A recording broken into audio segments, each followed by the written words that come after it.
In terms of the bantamweight division, Sean O'Malley looking likely to rematch Merab, right? And we just got the Sandhagen announcement too. I'm kind of curious how that matchmaking came to be. Was the idea always, again, I don't think the O'Malley one is official yet, right? But we're leaning towards that. How did we get there with so many different options? I think for Sean O'Malley, we could have done maybe an Aldo possibility. There's, especially with him, so many options. How did the bantamweight division shake? They want to fight each other. I think people want to see it. No, nobody wanted to see this fight, Dana White. Sean O'Malley versus Merab Dvalishvili, rumored to be the next fight, bro. I just, why? This isn't the fight to make. The fight to make was Merab Dvalishvili versus Alessandro Pantoja. There was nothing going on at flyweight. You literally had Brandon Royval injured because he had a concussion during training camp. You have Manel Cap facing Asual Ambayev. You have freaking Brandon Moreno facing Steve Ursig too. Like, there was nothing gonna go on. You could have gave Alessandro Pantoja the chance to move up, give him time to fight Merab Dvalishvili. You could have made Sean O'Malley versus Piotr Yan too. That was the fight to make. Or if you wanted to give the fans something else to look at, Sean O'Malley versus Sandhagen.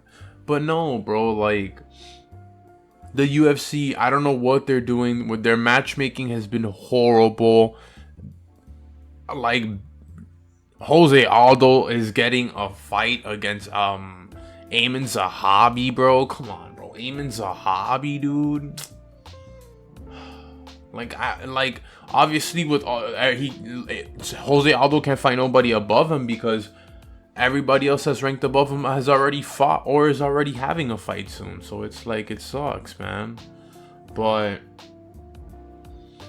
nobody needed to see Sean O'Malley versus like Merab Dvalishvili. First of all, I'm gonna be honest with you, Sean O'Malley's not even a star anymore. His rise to the top was interesting because it was like a fighter that we knew that had Dana White privilege, that was gonna make it to the top, you know, because Dana White likes a star. He wanted him to be a star. He saw him as Conor, but he's not no Conor. Like, he lost to Merab Dvalishvili.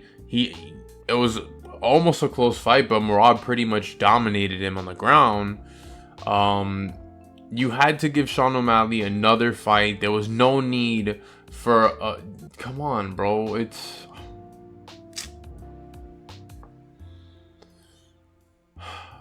an undeserved rematch that it doesn't make, like, there's so many others. Like, I don't know. There's so many others. Look at Israel Adesanya.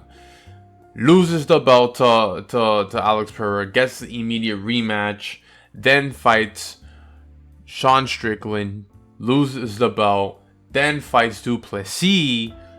Immediate rematch after Sean Strickland loses the belt to Duplessis. So it's like, come on, dude. Like, I don't get it, dude. Like, I don't like, but it's different with Israel because he had a win streak, but there was too many of them. Like, I get one time, but after so many, like, come on, Dana White. Now you're doing this thing with Sean O'Malley and Merab. Like, nobody really wants to see this fight, dude. Nobody wants to see this fight.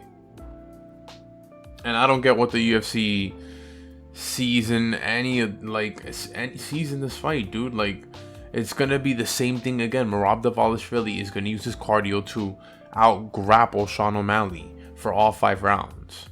At least you could have put Pantoja in there, and we would have been able to see what Pantoja would have done with his crazy cardio, dude, with his grappling credentials as well. Him being the champ, bro. Come on, Don. Champ on champ fight, that's crazy. But the UFC, dog, like what they're doing with Ilya too, that they want him to fight a contender. Why not just use all the hype that is going on right now to make the championship fight? Just make it. Like, you know how many pay-per-views you're gonna sell, and instead of him getting another lightweight contender? No, bro. Imagine his story if he wins the belt. But whatever. This video is not about that, because we also have to trash another thing that's going on. Breaking news, also, Dan Hooker is out against Dustin Gaethje for the co-main event of 313. So now 313 is cooked because the card in general is garbage, dude. Let's be honest. Alex Pereira is carrying another card on his back with Magomed Ankalaev, because obviously that's the fight that we wanted. If this is the co-main event, Amanda Lemos versus Jasmine Lucindo, we're in trouble. We're in big trouble. UFC gotta find a replacement for the co-main, because we have King Green versus Mauricio Ruffy. That's an interesting fight. You can probably put Jalen Turner with Justin Gaethje, but this fight itself right here is too good. And Nacio Bahamondes versus Jalen Turner is a good fight. Tall, lengthy opponents against each other. The rest of the card, though, we're in trouble. We're in deep waters. Just apex fighters. This fight right here should not be opening the card, though. Ray Tamura versus Joshua Van. That needs to be like the featured prelim or something, bro. Or just throw it in as the co-main, as the co-main, I guess. I don't know. Do something. That fight has to be up a little bit more. But this card is pretty much cooked now if they don't get someone to be in the co-main with Justin Gaethje. It could either be Matthias Gamrot or Renato Moicano. If it's Renato Moicano, he could probably like get him in a body lock and go crazy on him with a ground and pound.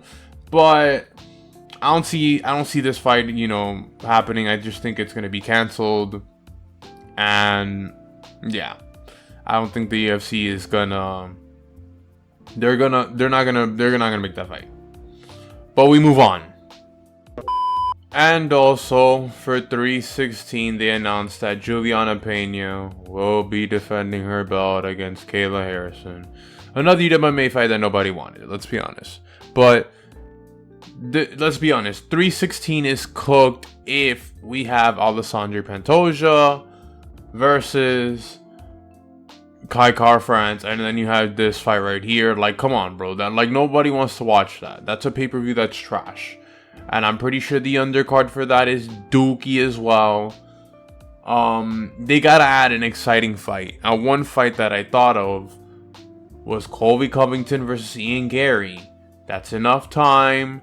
Definitely enough time to let them train and get them prepared for the fight.